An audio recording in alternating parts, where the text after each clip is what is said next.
ദൈവപിതാവിനും പരിശുദ്ധ അമ്മയ്ക്കും തിരുക്കുമാരനും മഹത്വം ഉണ്ടാവട്ടെ. ഇനി സന്നിധിയിൽ മാതാവിൻ്റെ ഉടമ്പടി സാക്ഷിയായി എന്നെയും എൻ്റെ കൂട്ടുകാരെയും ഇവിടെ ഉയർത്തിയതിൽ 1000 നന്ദി പറയുന്നു. എൻ്റെ പേര് ഹീര. ചുണങ്ങമ്പേലി സെൻറ്റ് ജോസഫ് ചർച്ചിൽ നിന്നാണ് ഞാൻ വരുന്നത്. ഇതെൻ്റെ ജൂനിയേഴ്സാണ്.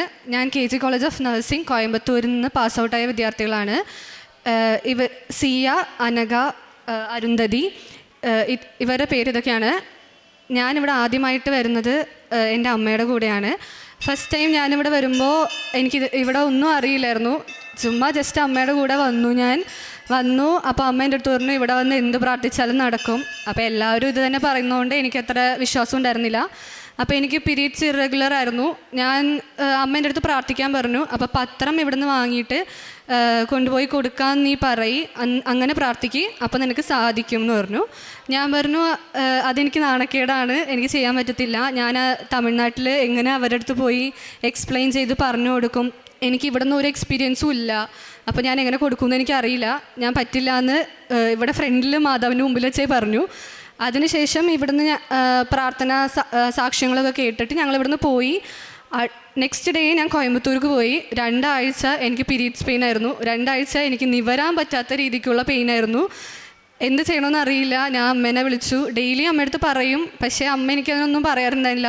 ഒരു ദിവസം എനിക്ക് ഒട്ടും സഹിക്കാൻ പറ്റാണ്ടായപ്പോൾ ഞാൻ അമ്മയടുത്ത് പറഞ്ഞു, എന്താ ചെയ്യേണ്ടതെന്ന് എനിക്കറിയില്ല, എനിക്ക് ഈ വേദന എങ്ങനെയെങ്കിലും പോകണം. അപ്പോൾ അമ്മേൻ്റെ അടുത്ത് പറഞ്ഞു, നീ മാതാവിനോട് സോറി പറ.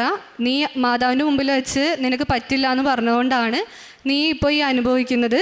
നീ മാതാവിനോട് സോറി പറഞ്ഞാൽ മതി, മാതാവ് അത് ശരിയാക്കുമെന്ന് പറഞ്ഞു. ശരി, ഞാനപ്പോൾ അമ്മയുടെ കോളിൽ നിന്നേ ഞാൻ പറഞ്ഞു, അല്ലാതെ ഞാൻ പ്രാർത്ഥിച്ചപ്പോഴും പറഞ്ഞു, സോറി മാതാവേ, ഇനി ഞാൻ അങ്ങനെ പറയത്തില്ല എന്ന് ഞാൻ പറഞ്ഞ് നെക്സ്റ്റ് ഡേ എനിക്ക് പീരീഡ്സ് വന്നു. നോർമലായിരുന്നു. അതിനുശേഷം പത്രം കൊടുക്കാമെന്നും ഞാൻ പറഞ്ഞിട്ടുണ്ടായിരുന്നു. അപ്പോൾ ഞാൻ ഇവിടുന്ന് ഒരു കെട്ട് പത്രം, തമിഴ് പത്രം വാങ്ങിയിട്ടാണ് പോയത്. തമിഴ് പത്രം അവിടെ ചെന്ന് എങ്ങനെ കൊടുക്കണമെന്ന് എനിക്കറിയില്ല. ഞാൻ ഒരു ഞായറാഴ്ച പള്ളിയിൽ പോയിട്ട് നേരെ ബസ് സ്റ്റാൻഡിൽ പോയി. അവിടെ ചെന്നപ്പോൾ ആൾക്കാരുണ്ട്, പക്ഷെ അവരെങ്ങനെ വാങ്ങും ഒന്നൊന്നും എനിക്കറിയില്ല. ഞാൻ വന്നിട്ട് അവരുടെ അടുത്ത് എന്ത് പറയും, ഇതിനകത്ത് എന്താണെന്നൊന്നും എനിക്കറിയില്ല. ഞാൻ ചുമ്മാ ജസ്റ്റ് പത്രം കൊണ്ട് പോയപ്പോൾ ഒരു ചേച്ചി എൻ്റെ അടുത്ത് വന്നിട്ട് ചോദിച്ചു, കയ്യിൽ എന്താ ഇരിക്കുന്നത്? ഞാൻ പറഞ്ഞു, ഇങ്ങനെ നാട്ടിലൊരു പള്ളിയുണ്ട്, ആലപ്പുഴയിൽ കൃപാസനം എന്നാണ് പേര്. ഇങ്ങനെ ഒരുപാട് പ്രാർത്ഥന സഹായങ്ങൾ ഇവിടെ വന്ന് നടന്നിട്ടുണ്ട്, എന്തെങ്കിലും ഉണ്ടെങ്കിൽ ഇത് വെച്ച് പ്രാർത്ഥിച്ചാൽ മതി എന്ന് പറഞ്ഞു. അപ്പോൾ ആ ചേച്ചി എൻ്റെ കയ്യിൽ നിന്ന് വാങ്ങിച്ചു.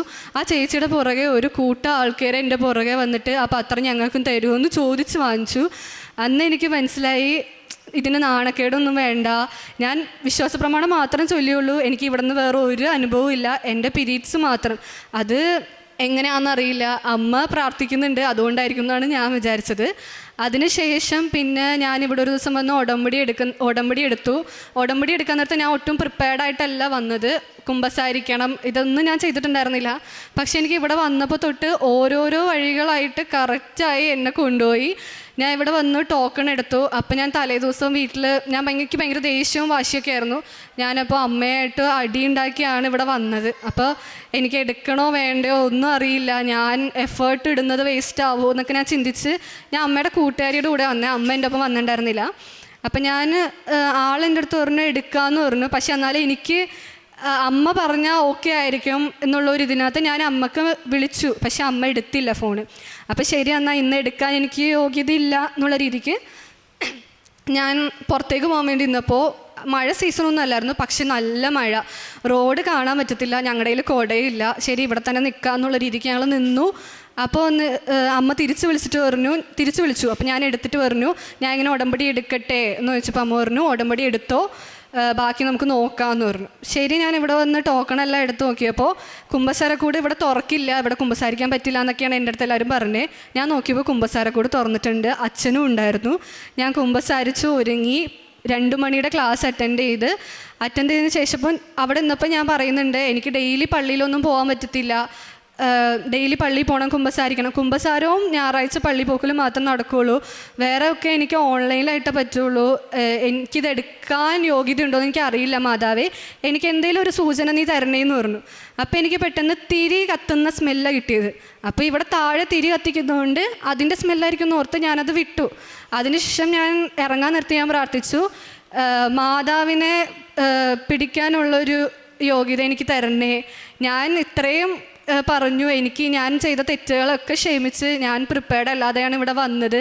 തലേ ദിവസം വരെ വീട്ടിൽ അടിയുണ്ടാക്കി വന്ന ഒരാളാണ് ഞാൻ. എനിക്ക് യോഗ്യതയുണ്ടോയെന്ന് അറിയില്ല.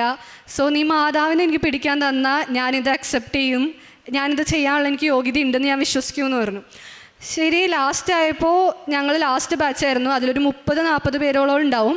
അപ്പോൾ അത് ലാസ്റ്റ് ടൈം ആയതുകൊണ്ട് ഒരുമിച്ച് ഒരു ടീമായിട്ടാണ് ഞാൻ ഇറങ്ങിയ സമയത്ത് എനിക്ക് ഉറപ്പായി എനിക്ക് മാതാവിനെ പിടിക്കാൻ കിട്ടില്ല. ഇത്രയും പേരുടെ ഇടയിൽ ഞാൻ ഒരാൾ മാതാവിനെ പിടിക്കാമെന്ന് പറഞ്ഞാൽ അത് നടക്കുകയില്ല എന്ന് എനിക്ക് ഉറപ്പായി. ഞാൻ അവിടെ ചെന്ന് നിന്നപ്പോൾ സിസ്റ്റർ എല്ലാവരുടെ ചോദിച്ചു പഠിക്കുന്ന പിള്ളേർ ആരൊക്കെയാണെന്ന് ചോദിച്ചു. അപ്പോൾ 2-3 പേര് കൈവോക്കി. സിസ്റ്റർ വീണ്ടും ചോദിക്കുന്നു പഠിക്കുന്ന പിള്ളേർ ആരെങ്കിലും ഉണ്ടോ, വേറെ ആരെങ്കിലും ഉണ്ടോ എന്ന് ചോദിക്കുന്നുണ്ട്. ഞാൻ മൈൻഡ് ചെയ്യുന്നില്ല, ഞാനപ്പോൾ പഠിക്കുവാണ്. പക്ഷേ എൻ്റെ മൈൻഡിലപ്പോൾ എന്താണെന്ന് വെച്ച് കഴിഞ്ഞാൽ സ്കൂളിൽ പഠിക്കുന്ന പിള്ളേരെ ആയിരിക്കും ചോദിക്കുന്നത്, ഞാൻ കോളേജല്ലേ എന്നെ ആയിരിക്കത്തില്ല എന്നുള്ള രീതിക്ക് ഞാൻ അങ്ങനെ തന്നെ നിന്നു. അപ്പോൾ എൻ്റെ അടുത്ത് പിന്നെ സിസ്റ്റർ ചോദിച്ചപ്പോൾ സിസ്റ്റർ എൻ്റെ അടുത്ത് എടുത്തു ചോദിച്ചു നീ എന്താ പഠിക്കുന്നതെന്ന് ചോദിച്ചു. അപ്പോൾ ഞാൻ പറഞ്ഞു ഞാൻ കോളേജിൽ പഠിക്കുന്നതാണെന്ന് പറഞ്ഞു. അപ്പോൾ സിസ്റ്റർ ചോദിച്ചു പഠിക്കുന്നത് തന്നെ ഇല്ലേ എന്ന് ചോദിച്ചു. ഞാൻ പറഞ്ഞു അതേന്ന് പറഞ്ഞു. ശരി ടോക്കൺ എടുക്കാൻ പറഞ്ഞു. ഞാൻ അതിൽ നിന്ന് എടുത്ത് എന്ത് ചെയ്യണമെന്നൊന്നും എനിക്കറിയില്ല. ഞാനെടുത്ത് കൈ പിടിച്ചത് അങ്ങനെ വെച്ചു. അത് കഴിഞ്ഞ് സിസ്റ്റർ എല്ലാവരെയും പ്രാർത്ഥനയൊക്കെ കഴിഞ്ഞ് സിസ്റ്റർ ചോദിച്ചു മാതാവ് എവിടെ എന്ന് ചോദിക്കുന്നുണ്ട്. എല്ലാവരും അങ്ങോട്ടും ഇങ്ങോട്ടും നോക്കുന്നുണ്ട്. ഞാൻ ആരും നോക്കുന്നില്ല. എൻ്റെ കയ്യിൽ എന്താ ഇരിക്കണേ, എന്താണത്, എന്തിനാണെന്നൊന്നും എനിക്കറിയില്ല. ഞാൻ അത് പിടിച്ചിട്ട് നിന്നപ്പോൾ സിസ്റ്റർ എൻ്റെ അടുത്ത് ചോദിച്ചു നിൻ്റെ കയ്യിൽ എന്താ ഇരിക്കുന്നതെന്ന് ചോദിച്ചു. അപ്പോഴാണ് ഞാൻ നോക്കുന്നത്. അപ്പോൾ അത് മാതാവായിരുന്നു.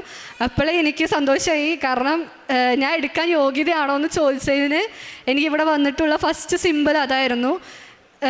ഞാൻ ചെയ്ത് തീർക്കാൻ പറ്റുമെന്നൊന്നും അറിയില്ല. ഇത്രയൊക്കെ പറഞ്ഞിട്ടാണ് ഞാൻ ആ ഒരു ഇത് ചോദിച്ചത്. അപ്പോൾ എനിക്ക് മാതാവിനെ തന്നു. മാതാവിനെ പിടിച്ച് ഞാനിവിടെ വന്നു. ഇവിടുന്ന് ഉടമ്പടിയൊക്കെ എടുത്ത് ഞാൻ തിരിച്ചു പോകാൻ നേരത്ത് ബസ് കയറി പോകാൻ നേരത്തെ എനിക്ക് സീറ്റ് കിട്ടി. അപ്പോൾ ഫ്രണ്ട് സീറ്റ് തന്നെയായിരുന്നു. ഞാൻ അവിടെ ഇരുന്നു. അപ്പോൾ എൻ്റെ അടുത്തൊരു ചേച്ചി ഇരിക്കുന്നുണ്ട്.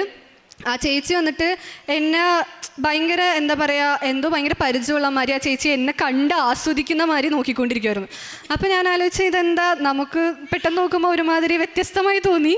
ഞാൻ പറഞ്ഞു അപ്പോൾ ഞാൻ നോക്കുന്ന എന്താണെന്നൊന്നും ചോദിച്ചില്ല. അപ്പോൾ ആളെൻ്റെ അടുത്ത് ചോദിച്ചു കൃപാസനം വന്നാണോ എന്ന് ചോദിച്ചു. ഞാൻ പറഞ്ഞു അതേ കൃപാസനം വന്നാണ്. അപ്പോൾ ഞാൻ ഓട്ടോമാറ്റിക്കലി നമ്മുടെ അടുത്ത് ഒരാൾ ചോദിക്കുമ്പോൾ നമ്മളും ചോദിക്കണമല്ലോ എന്നുള്ള രീതിക്ക് ഞാനും ആളുടെ അടുത്ത് ചോദിച്ചു എവിടെ വന്നതെന്ന് ചോദിച്ചു. അപ്പോൾ ആൾ ആലപ്പുഴയിൽ എന്തോ അഡ്മിഷന് വേണ്ടി വന്നാണെന്ന് പറഞ്ഞു. ശരി, ഞങ്ങൾ അതോടെ വിട്ടു. അതിനുശേഷം ഞാൻ എന്തോ ഇങ്ങനെ ഉറങ്ങി വീണപ്പോൾ ആളെൻ്റെ കവിളത്ത് ഇങ്ങനെ പിടിച്ചു തല ഇടിക്കാതിരിക്കാൻ വേണ്ടി. ഞാൻ കൈ പെട്ടെന്ന് തട്ടിമാറ്റി. അത് കഴിഞ്ഞ് ആൾ ചിരിക്കുക തന്നെ ചെയ്യുന്നത്. ആളെൻ്റെ അടുത്ത് ചൂടാവുക വേറെ രീതിക്കൊന്നും നോക്കല്ല, ചിരിച്ച് തന്നെ നോക്കിക്കൊണ്ടിരിക്കുന്നത്. ഞാനത് കഴിഞ്ഞപ്പോഴേക്കും ആൾ പിന്നെ എൻ്റെ അടുത്ത് കൃപാസനത്തിൽ ഉടമ്പടി എടുത്തോ എന്നൊക്കെ ചോദിച്ചു. ഞാൻ പറഞ്ഞു എടുത്തു. മാതാവായിരുന്നല്ലേ എന്ന് ചോദിച്ചു. അപ്പം ഞാൻ വിചാരിച്ചു മാതാവ് എനിക്ക് മനസ്സിലായില്ല. മാതാവായിരുന്നല്ലേ എന്ന് ചോദിച്ചപ്പോൾ എനിക്ക് മനസ്സിലായില്ല. അപ്പോൾ ആളെൻ്റെ അടുത്ത് പറഞ്ഞു മാതാവായിരുന്നില്ലെന്ന് വെച്ചപ്പോൾ ഞാൻ പറഞ്ഞു അതെ. പിന്നെയാണ് എനിക്ക് മനസ്സിലായി മാതാവിനെ പിടിച്ചതായിരിക്കും ഉദ്ദേശിച്ചത്. അപ്പോൾ ഞാൻ പറഞ്ഞു അതെ മാതാവായിരുന്നു എന്ന് പറഞ്ഞു. അപ്പോൾ എനിക്ക് അപ്പോൾ ഒന്നും മനസ്സിലാവുന്നില്ല. ആളിതൊക്കെ ചോദിച്ച് കുറച്ച് നേരം കഴിഞ്ഞപ്പോൾ ഞാൻ ചിന്തിക്കാൻ തുടങ്ങി എന്തുകൊണ്ടാണ് ആലപ്പുഴയിൽ നിന്ന് കയറിയതാന്ന് പറഞ്ഞു. ഞാനിവിടെ കൃപാസനത്തിൽ നിന്ന് കയറിയതാണ്. ഞാനിവിടെ ഉടമ്പടി എടുത്ത കാര്യം ആൾക്കറിയില്ല, ഞാൻ മാതാവിനെ പിടിച്ച ആൾക്കറിയില്ല. പക്ഷെ ആളെൻ്റെ അടുത്ത് ചോദിച്ചത് നീ മാതാവായിരുന്നല്ലേ എന്നാണ്. അതിലെനിക്കെന്തോ ഒരു അപാധ തോന്നി. ഞാൻ വിട്ടു. എനിക്കപ്പോൾ അറിയില്ല, മറ്റതൊന്നും എനിക്കറിയില്ല. അത് കഴിഞ്ഞിട്ട് ആളെൻ്റെ അടുത്ത് ചോദിച്ചു എന്താ അമ്മയെ കൊണ്ടുവരാഞ്ഞെന്ന് ചോദിച്ചു. അപ്പോൾ എപ്പോഴും ഞാൻ അമ്മയുടെ കൂടെയാണ് ഇവിടെ വരാറ്. അന്നൊരു ദിവസം മാത്രമാണ് അമ്മയുടെ കൂട്ടുകാരിയുടെ കൂടെ വന്നത്. അപ്പോൾ ആളെൻ്റെ അടുത്ത് ചോദിച്ചു അമ്മേനെ എന്താ നീ കൊണ്ടുവരാഞ്ഞെന്ന് വെച്ചപ്പോൾ ഞാൻ പറഞ്ഞു അമ്മക്ക് ലീവ് ഉണ്ടായിരുന്നില്ല, അതുകൊണ്ട് ഞാൻ അമ്മയുടെ കൂട്ടുകാരിയുടെ കൂടെ വന്നതെന്ന് പറഞ്ഞു. അപ്പോൾ പറഞ്ഞു ലീവ് ഇല്ലെങ്കിലും മാതാവിന് വേണ്ടി വരാൻ പറ്റില്ലേ എന്ന് വെച്ചു. അപ്പം ഞാനൊന്നും മിണ്ടിയില്ല. എനിക്കെന്ത് പറയണമെന്ന് അറിയില്ലായിരുന്നു. ഞാൻ ചിരിച്ച് അങ്ങനെ വിട്ടു. അത് കഴിഞ്ഞ് ആളെൻ്റെ അടുത്ത് ഇത്രയൊക്കെ ചോദിച്ചപ്പോൾ ഞാൻ വിചാരിച്ചു ശരി അമ്മയുടെ വല്ല കൂട്ടുകാരിമാരായിരിക്കും എന്നുള്ള രീതിക്ക് ഞാൻ ആളുടെ അടുത്ത് ചോദിച്ചു അമ്മേനെ അറിയുമോയെന്ന് ചോദിച്ചു. അപ്പോൾ പറഞ്ഞു ഇല്ല എന്ന് പറഞ്ഞു. ചേച്ചിയുടെ വീട് എവിടെയാണെന്ന് ചോദിച്ചപ്പോൾ പറഞ്ഞു ആലുവ, എൻ്റെ വീടിൻ്റെ അവിടെ തന്നെയാണെന്ന് പറഞ്ഞു. ആലുവയിൽ എവിടെയാണെന്ന് ചോദിച്ചു, അതും പറഞ്ഞു. പക്ഷേ ദൂരമുണ്ട്, ഞങ്ങളുടെ അടുത്തുനിന്ന് ദൂരം ഉണ്ടായിരുന്നു. അപ്പോൾ ഇതൊക്കെ പറഞ്ഞു കഴിഞ്ഞ് ഞാനെല്ലാം വിട്ടു. ഞാൻ വേറൊന്നും ആളുടെ അടുത്ത് ചോദിക്കുന്നില്ല, ആളുടെ പേരെന്താണെന്നോ ഒന്നും ഞാൻ ചോദിക്കുന്നില്ല. ആളുടെ കൂടെ ആരുണ്ടെന്ന് വെച്ചപ്പോൾ ആൾ അമ്മയുണ്ടെന്ന് പറഞ്ഞു മുന്നോട്ട് കൈ ചൂണ്ടി കാണിച്ച്. വേറൊന്നും എനിക്കറിയില്ല. അത് കഴിഞ്ഞ് ഞങ്ങൾ ഇറങ്ങി. ഞാൻ വീട്ടിൽ വന്നിങ്ങനെ അമ്മയുടെ അടുത്ത് പറഞ്ഞപ്പോഴാണ് അമ്മേൻ്റെ അടുത്ത് പറയുന്നത് മാതാവ് കൂടെ സഞ്ചരിക്കും, ഉടമ്പടി എടുത്തവരുടെ കൂടെ അമ്മ ഉണ്ടാവും എന്ന് പറഞ്ഞു. അപ്പോഴാണ് ഞാൻ ചിന്തിക്കുന്നത് ശരിയാണ്. കാരണം ഒരു ചിരിച്ച ഫേസ് മാത്രമേ എനിക്ക് ഉണ്ടായിരുന്നുള്ളൂ, ആ ഒരു മുഖം അത് അപ്പം മാത്രമേ ഉണ്ടായിരുന്നുള്ളൂ. പിന്നെ മാതാവിനെ ഞാൻ എടുത്ത കാര്യം ഇവിടെ ഉള്ളവർക്ക് മാത്രമേ അറിയുള്ളൂ. ആലപ്പുഴയിൽ നിന്ന് വന്ന ഒരാൾക്ക് അത് എങ്ങനെ അറിയാം എനിക്ക് ഇന്നും മനസ്സിലായിട്ടില്ല. അങ്ങനെ കഴിഞ്ഞ് ഞാൻ കോളേജിലേക്ക് തിരിച്ച് കോളേജിൽ പോയി കഴിഞ്ഞപ്പോൾ പ്രാർത്ഥനയ്ക്ക് എത്തിക്കാൻ റൂമിൽ കുറച്ച് ബുദ്ധിമുട്ടായിരുന്നു. അപ്പോൾ ഞാൻ എക്സാമിൻ്റെ സമയമാകുമ്പോൾ പുറത്ത് ടേബിളിലിരുന്ന് പഠിക്കാറ്. അപ്പോൾ ഇതെൻ്റെ ജൂനിയേഴ്സിൻ്റെ റൂമിൻ്റെ ഫ്രണ്ടിലിരുന്ന് ഞങ്ങൾ പഠിക്കാറ്. ഞാനും വേറൊരു കുട്ടിയും കൂടി ഉണ്ടാവും. ഞങ്ങൾ പഠിച്ചുകൊണ്ടിരിക്കുന്ന സമയത്ത് ഇങ്ങനെ ഇവരായിട്ട് കമ്പനിയായി. പിന്നെ ഇവർ റൂമിലൊക്കെ ഇരുന്ന് സംസാരിക്കാനൊക്കെ തുടങ്ങി. അങ്ങനെ ഒരു ദിവസം ഞാനിങ്ങനെ ഇവരടുത്ത് ചോദിച്ചു, ഞാനിങ്ങനെ ഉടമ്പടി എടുത്തിട്ടുണ്ട്, ഇവിടുത്തെ കാര്യങ്ങളൊക്കെ പറഞ്ഞപ്പോൾ ഇവർ പറഞ്ഞു, ചേച്ചി ഇങ്ങോട്ടേക്ക് വാ, നമുക്ക് ഒരുമിച്ചിരുന്ന് പ്രാർത്ഥിക്കാമെന്ന് പറഞ്ഞു. ഞാൻ അങ്ങനെ ഇവരുടെ റൂമിൽ ഒരു 6 പേരുണ്ട്, ഞങ്ങളൊരു 2 പേരുണ്ട്, ഞങ്ങൾ 8 പേരും ചേർന്ന് പ്രാർത്ഥന തുടങ്ങി. ആദ്യമൊക്കെ എല്ലാവർക്കും കുറച്ച് ഉഴപ്പലൊക്കെ ആയിരുന്നു, പ്രാർത്ഥിക്കാൻ വരത്തില്ല, ഫോൺ വരും, അങ്ങോട്ട് പോലെ ഇങ്ങോട്ട് അങ്ങനെ കുറേയൊക്കെ ഉണ്ടായിരുന്നു. അതിനുശേഷം എല്ലാവരും വരാൻ തുടങ്ങി. അങ്ങനെ വന്ന് ഞങ്ങൾ പ്രാർത്ഥനത്തിക്കാൻ തുടങ്ങുന്നിട്ട് അമ്മ വീട്ടിൽ പ്രാർത്ഥനത്തിക്കുമ്പോൾ തിരിയിനകത്ത് രൂപമൊക്കെ വരും, എനിക്ക് ഫോട്ടോ എടുത്ത് അയക്കും. അപ്പം ഞാൻ ആലോചിക്കും, ഞങ്ങളും പ്രാർത്ഥിക്കുമ്പോൾ വരണമെന്ന് ആഗ്രഹിക്കുമായിരുന്നു, പക്ഷേ കിട്ടുമെന്ന് വലിയ ഉറപ്പൊന്നുമില്ല, പക്ഷേ ആഗ്രഹിക്കുമായിരുന്നു. അപ്പോൾ ഞാനിങ്ങനെ അമ്മയടുത്ത് പറയും, ഇവിടെ ഞങ്ങളും പ്രാർത്ഥിക്കുന്നുണ്ട്, ചിലപ്പോൾ എഫക്റ്റ് ഉണ്ടാവില്ല, ഞങ്ങൾ പ്രാർത്ഥിക്കുന്ന അത്ര പോരായിരിക്കും, അതുകൊണ്ടായിരിക്കും മാതാവ് ഞങ്ങൾക്ക് വരാത്തതെന്ന്. പക്ഷെ ഞങ്ങൾ കുറച്ച് നാൾ ഒരാഴ്ച കഴിഞ്ഞപ്പോഴേക്കും പയ്യെ തിരുഹൃദയം വരാൻ തുടങ്ങി. പിന്നെ അതിനുശേഷം മാതാവിൻ്റെ രൂപം, എല്ലാ ദിവസവും ഞങ്ങൾക്ക് മാതാവിൻ്റെ രൂപം ഉണ്ടാവും. അങ്ങനെ ഒരു ദിവസം പ്രാർത്ഥിച്ച് പെട്ടെന്നൊരു പ്രാർത്ഥനയുടെ ഇടയിൽ സിയ, അവൾ പെട്ടെന്ന് തല ഒരുമാതിരി ഒന്നും മിണ്ടാതെ സ്ലീപ്പ് പാരലൈസിസ് മാതിരി ആയിപ്പോവും. ആ എക്സ്പീരിയൻസ് അവൾ പറയും. എൻ്റെ പേര് സിയ, ഞാൻ ചേച്ചിയുടെ ജൂനിയറാണ്. ചേച്ചി പറഞ്ഞ പോലെ തന്നെ ഒരു ദിവസം ഞങ്ങളുടെ എക്സാമിൻ്റെ തലേ ദിവസം പ്രാർത്ഥിച്ചുകൊണ്ടിരുന്നപ്പോൾ പെട്ടെന്ന് എനിക്കെന്തോ, സാധാരണ ഞാൻ പ്രാർത്ഥിക്കുന്ന രീതിയിലല്ല, അന്നത്തെ ദിവസം മുട്ടുകുത്തി കണ്ണടച്ച് എനിക്ക് കണ്ണ് തുറക്കാൻ പറ്റുന്നില്ല. അങ്ങനെ പ്രാർത്ഥിച്ചുകൊണ്ടിരിക്കുന്നതിൻ്റെ സമയത്ത് ആദ്യം എനിക്ക് വേളാങ്കണ്ണി മാതാവിൻ്റെ ഒരു രൂപം ഞാൻ കണ്ണടച്ച് പ്രാർത്ഥിച്ചപ്പം എൻ്റെ മുന്നിൽ വന്നു. അത് കഴിഞ്ഞ് അപ്പം ഞാൻ നോക്കിയില്ല, പ്രാർത്ഥിച്ചുകൊണ്ടിരിക്കുമല്ലേ, അതുകൊണ്ടായിരിക്കും എന്ന് വിചാരിച്ചു. പക്ഷെ കുറച്ച് നേരം കഴിഞ്ഞപ്പോൾ വേളാങ്കണ്ണി മാതാവിൻ്റെ രൂപം മാറി കൃപാസന മാതാവായി. അത് കഴിഞ്ഞിട്ട് എനിക്കറിയത്തില്ല, പെട്ടെന്ന് എൻ്റെ മാതാവ് എൻ്റെ അടുത്തൊന്ന് പ്രാർത്ഥിക്കുന്ന പോലെ ഒരു രൂപം എൻ്റെ സ്വപ്നത്തിൽ വന്നു. ഞാൻ അവിടെ നിന്ന് കരയാൻ തുടങ്ങി. എനിക്കറിയത്തില്ല എന്താ ചെയ്യേണ്ടത്. ഇപ്പോഴും എനിക്കത് പറയുമ്പോൾ കോരിത്തരിക്കുക. ഞാൻ ഇന്നേ വരെ എക്സ്പീരിയൻസ് ചെയ്തിട്ടില്ലാത്ത ഒരു രീതിയായിരുന്നു അത്. ഞാൻ ഉടമ്പടി എടുത്തിട്ടില്ല, ചേച്ചിയാണ് ഉടമ്പടി എടുക്കുന്നത്, പ്രാർത്ഥിക്കുന്നത്. ഞങ്ങൾ കൂടെ പ്രാർത്ഥിച്ച് മാത്രമേ ഉള്ളൂ. പക്ഷെ അന്നത്തെ ദിവസം എനിക്ക് പ്രത്യക്ഷപ്പെട്ട് അടുത്ത ദിവസത്തെ എക്സാമിൻ്റെ കുറേ ക്വസ്റ്റ്യൻസ് എനിക്ക് പറഞ്ഞു തന്നു സ്വപ്നത്തിൽ, പ്രാർത്ഥനയിലൂടെ. ഞാൻ കണ്ണടച്ച് പ്രാർത്ഥിച്ച് പ്രാർത്ഥന തീരുന്ന വരെ ഞാൻ കണ്ണ് തുറന്നിട്ടില്ല. എനിക്ക് കുറേ ക്വസ്റ്റ്യൻസ് പറഞ്ഞു തന്നു. അടുത്ത ദിവസത്തെ എക്സാമിൻ്റെ മാത്രമല്ല, 4 സബ്ജക്റ്റ് ഉണ്ടായിരുന്നു ഞങ്ങൾക്ക്. ആ 4 സബ്ജക്റ്റിനും ഒരു 10 ക്വസ്റ്റ്യനെങ്കിലും മിനിമം മാതാവ് എനിക്ക് കാണിച്ചു തന്നിട്ടുണ്ട്. അതിലൊരു പകുതി മുക്കാലും ഞങ്ങളുടെ എക്സാമിന് വന്നു. അങ്ങനെ മാതാവ് ഞങ്ങളെ അനുഗ്രഹിച്ചിട്ടുണ്ട്. അതുപോലെ തന്നെ എനിക്ക് കാലിലൊരു ഇൻഫെക്ഷൻ വന്നിട്ടുണ്ടായിരുന്നു. അതിങ്ങനെ പഴുത്ത് എനിക്ക് നടക്കാൻ പോലും പറ്റൂലായിരുന്നു.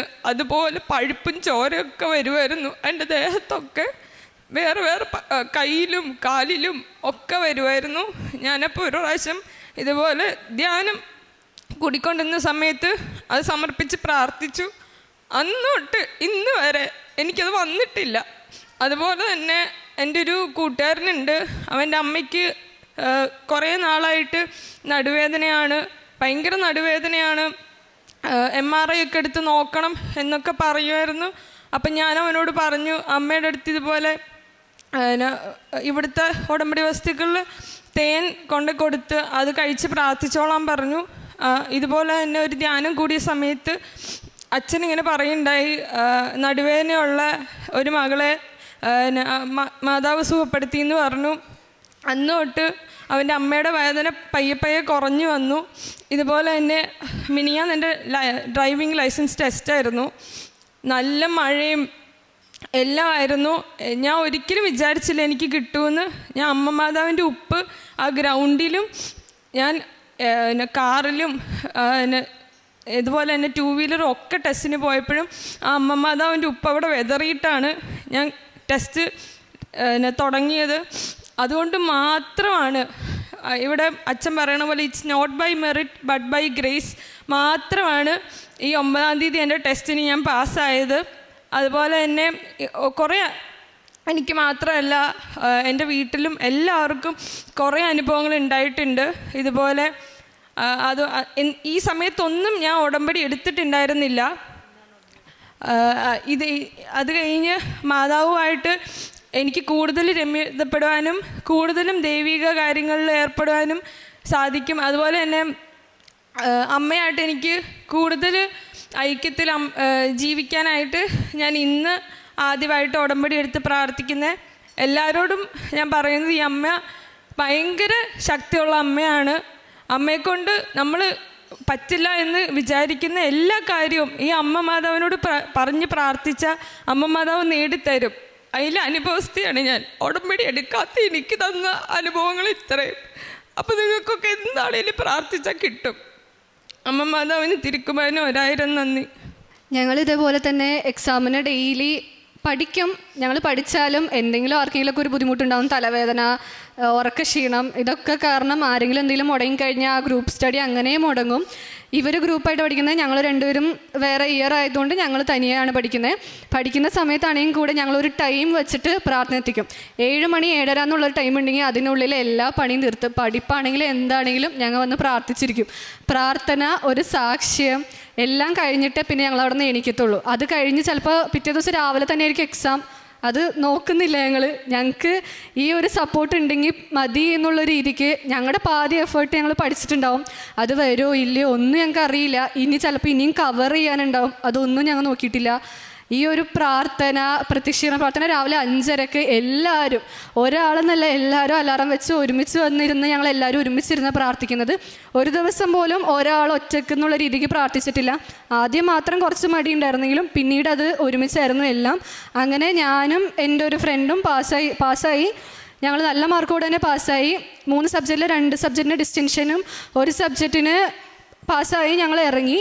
അതിനുശേഷം ഇവർ തനിയായിരുന്നു. അപ്പോൾ എൻ്റെ കയ്യിലുണ്ടായിരുന്ന ബുക്കും ഒക്കെ ഞാൻ ഇവർക്ക് കൊടുത്തിട്ട് ഇറങ്ങിയത്. ഞാനില്ലെങ്കിലും നിങ്ങൾ പ്രാർത്ഥിക്കണം, നിങ്ങൾ വിടരുത്, ഞാൻ ഒരാൾ കാരണം തുടങ്ങിയത് നിങ്ങൾ നിർത്തരുതെന്ന്. ഞങ്ങൾ ഡെയിലി സാക്ഷ്യം കാണുമ്പോൾ ഞങ്ങൾക്ക് ആ ഒരു സിറ്റുവേഷനിൽ എന്താണോ അതായിരിക്കും വരുന്നത്. അങ്ങനെ ഒരു ദിവസം സാക്ഷ്യം കാണുമ്പോഴാണ് ഇവിടെ വന്ന് ഇതേപോലെ തെലുങ്കാനയിൽ കുറച്ച് സ്റ്റുഡൻസ്, നഴ്സിംഗ് സ്റ്റുഡൻസ്, ഒരു 7-8 പേരോളം ഇതേപോലെ വന്ന് നിന്ന് സാക്ഷ്യം പറയുന്നത്. അന്ന് ഞങ്ങൾ തീരുമാനിച്ചാണ് ഞങ്ങൾ 2 ബാച്ചുകാരും പാസ് ഔട്ട് ചെയ്ത് ഇവിടെ വന്നാൽ ഞങ്ങൾ ഒരുമിച്ച് വന്ന് സാക്ഷ്യം പറയുമെന്ന്. ആ ഒരു ഇതിന് ശേഷം പിന്നെ ഞങ്ങളിപ്പോഴാണ് ഈ ഒരു ഫെബ്രുവരിയിലാണ് പാസ് ഔട്ടായി വന്നത്. അതിനുശേഷം ഞങ്ങളിപ്പോൾ ഒരുമിച്ച് ഇവിടെ വന്ന് സാക്ഷ്യം പറയാൻ വേണ്ടി വന്നത്. അതേപോലെ ഞങ്ങളെ കൊണ്ട് പറ്റുന്ന രീതിക്ക് കാരുണ്യ പ്രവർത്തനങ്ങൾ ഞങ്ങൾ ചെയ്യാറുണ്ട്. പാവപ്പെട്ടവർക്ക് ഫുഡ് വാങ്ങിക്കൊടുക്കുന്നത്. കാരണം ഞങ്ങൾക്ക് അപ്പോൾ ഉള്ളത് പോക്കറ്റ് മണി മാത്രമാണ്. അത് വെച്ചിട്ടാണ് ഞങ്ങൾ ചെറിയ രീതിക്ക് ചെയ്തുകൊണ്ടിരുന്നത്. പിന്നെ പ്രാർത്ഥന കാര്യങ്ങളിലൊക്കെ എല്ലാവരും മടിയുണ്ടായിരുന്നു. ഞാൻ ഭയങ്കര മടിയുള്ള ഒരാളായിരുന്നു. വീട്ടിലോ കുർബാനയ്ക്കോ ഒന്നും പങ്കെടുക്കാൻ അത്ര ഇഷ്ടമില്ലാത്ത ഒരാളായിരുന്നു. ഇതിന് ശേഷം എല്ലാ ദിവസവും കുർബാന ഡെയിലി ഓൺലൈനിൽ കാണും.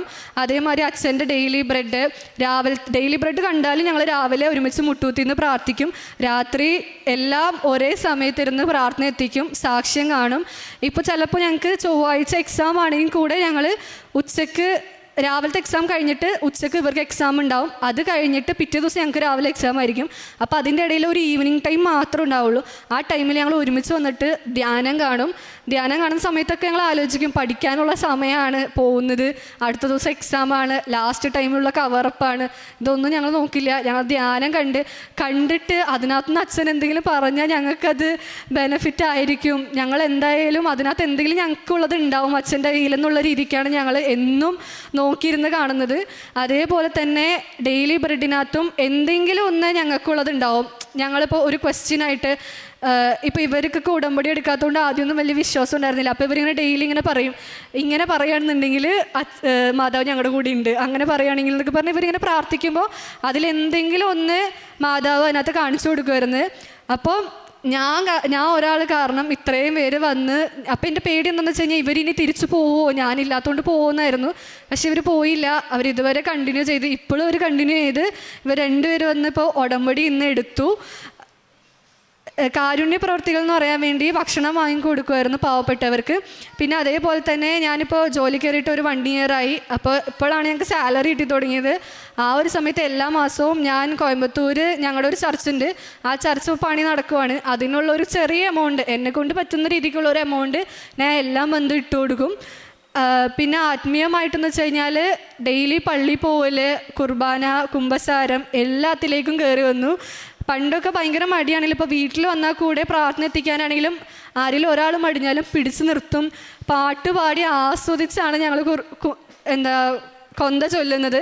കൊന്ത ചൊല്ലി അത് കഴിഞ്ഞതിന് ശേഷം സുവിശേഷം വായിച്ച് 2 പാട്ടൊക്കെ പാടി ഭയങ്കര എൻജോയ് ചെയ്ത് നമ്മളൊരു കഥ പറഞ്ഞ് കേട്ടിരിക്കുന്ന മാതിരിയാണ് ഞങ്ങൾ കൊന്ത ചൊല്ലി തീർത്തുകൊണ്ടിരുന്നത്. അങ്ങനെയായിരുന്നു ആത്മീയമായിട്ടുള്ള വളർച്ച. പിന്നെ എനിക്ക് ചെറുപ്പം തൊട്ട് അലർജി ഉണ്ടായിരുന്നു. ഡസ്റ്റ് അങ്ങനെ മൂക്കിൽ ദശ വളരുന്ന മാതിരി ഉണ്ടെന്ന് പറഞ്ഞായിരുന്നു. പക്ഷേ ഞാൻ സർജറി ഒന്നും ചെയ്തിട്ടില്ല. എൻ്റെ അനിയത്തി ചെയ്തായിരുന്നു. പക്ഷേ എനിക്ക് സർജറിയും കാര്യങ്ങളൊക്കെ പേടിയായതുകൊണ്ട് ഞാൻ അതിനകത്തേക്ക് പോയില്ലായിരുന്നു. അപ്പോൾ ഉണ്ടായിരുന്ന ഒരു ചേച്ചി എൻ്റെ അടുത്ത് പറഞ്ഞു, ഒരു പ്രായം കഴിയുമ്പോൾ ഇത് ഭയങ്കര ഡിഫിക്കൽട്ടി ആവും. കാരണം ആ ചേച്ചിക്ക് ഭയങ്കര ബ്രീത്തിങ് ഡിഫിക്കൽട്ടിയാണ്. അപ്പോൾ അതുകൊണ്ട് നിനക്കും അങ്ങനെ വരും. അതുകൊണ്ട് പൊടിയും കാര്യങ്ങളൊന്നും അധികം അടുപ്പിക്കാൻ നിൽക്കണ്ട എന്ന് പറഞ്ഞു.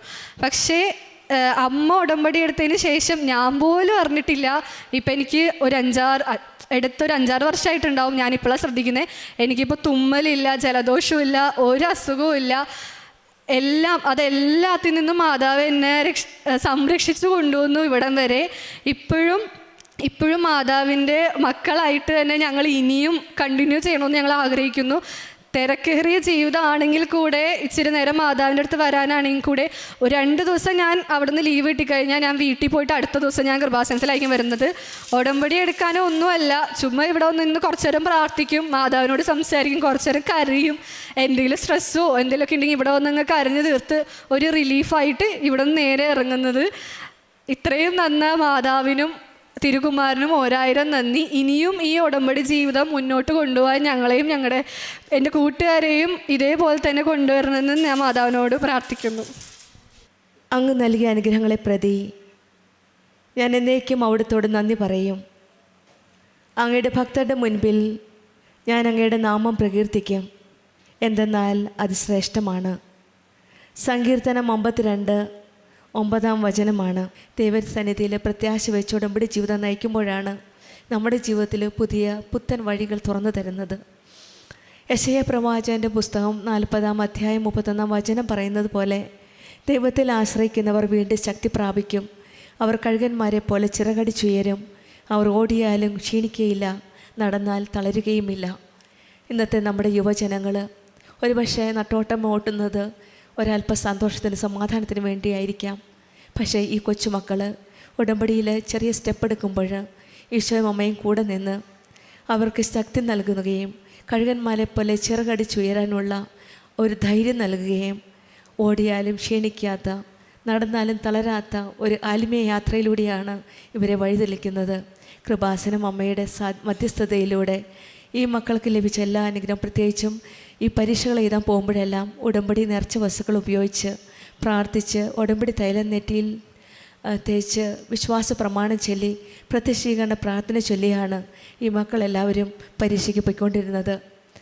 2 ബാച്ചായിട്ട് ഇവിടെ വന്ന് പ്രത്യക്ഷീകരണത്തിൻ്റെ സാക്ഷിയാക്കണമെന്നും പ്രാർത്ഥിച്ചിരുന്നു.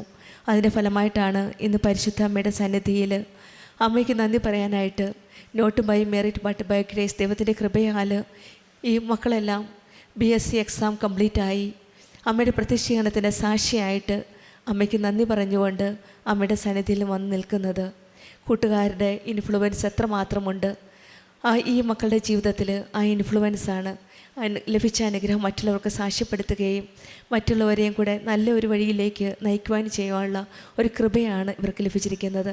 ആ കൃപയിൽ ജീവിതം മുന്നോട്ട് നയിക്കുവാനും പരിശുദ്ധ അമ്മ, കൃപാസനം അമ്മയുടെ കരം പിടിച്ചുകൊണ്ട് ഈ മക്കളുടെ ഉടമ്പടി ജീവിതം കൂടുതൽ തീഷ്ണതയോടെ ആത്മാർത്ഥതയോടെ മുന്നോട്ട് നയിക്കുവാനും ഉള്ള കൃപയ്ക്കായി നമുക്ക് പ്രാർത്ഥിക്കാം. നമ്മുടെ ജീവിതത്തിലും ഈശോയുടെ അമ്മയോട് ചേർന്ന് നിൽക്കുമ്പോൾ നമ്മൾക്കും ആ അനുഗ്രഹവും കൃപയും അനുഭവിക്കാൻ സാധിക്കട്ടെ എന്ന് പ്രാർത്ഥിക്കാം. ഹീരയ്ക്കും ഈ കൂട്ടുകാർക്കും ലഭിച്ച ഈ വലിയ അനുഗ്രഹങ്ങൾ, പ്രത്യേകിച്ചും ഹീരയ്ക്ക് രോഗസൗഖ്യവും ലഭിച്ചു. ഈ എക്സാം പാസ്സാകാനും ഈ കൂട്ടുകാർക്കുള്ള ആ ദൈവ വഴിയിലേക്ക് നടത്തിയ ആ ദൈവാനുഭവത്തിനുമായിട്ട് നമുക്ക് കരങ്ങളടിച്ച് ദൈവത്തെ മഹത്വപ്പെടുത്താം. അത്യപൂർവ ദൈവാനുഭവങ്ങൾ ഇനി നിങ്ങൾക്കും സ്വന്തം. ഈ യൂട്യൂബ് ചാനൽ ഇതുവരെ സബ്സ്ക്രൈബ് ചെയ്തിട്ടില്ലെങ്കിൽ ഇപ്പോൾ തന്നെ സബ്സ്ക്രൈബ് ചെയ്യുക. ഈ വീഡിയോ ഇപ്പോൾ തന്നെ നിങ്ങളുടെ സുഹൃത്തുക്കൾക്ക് ഷെയർ ചെയ്തുകൊണ്ട് കർത്താവിൻ്റെ പ്രേക്ഷിതരാകുക.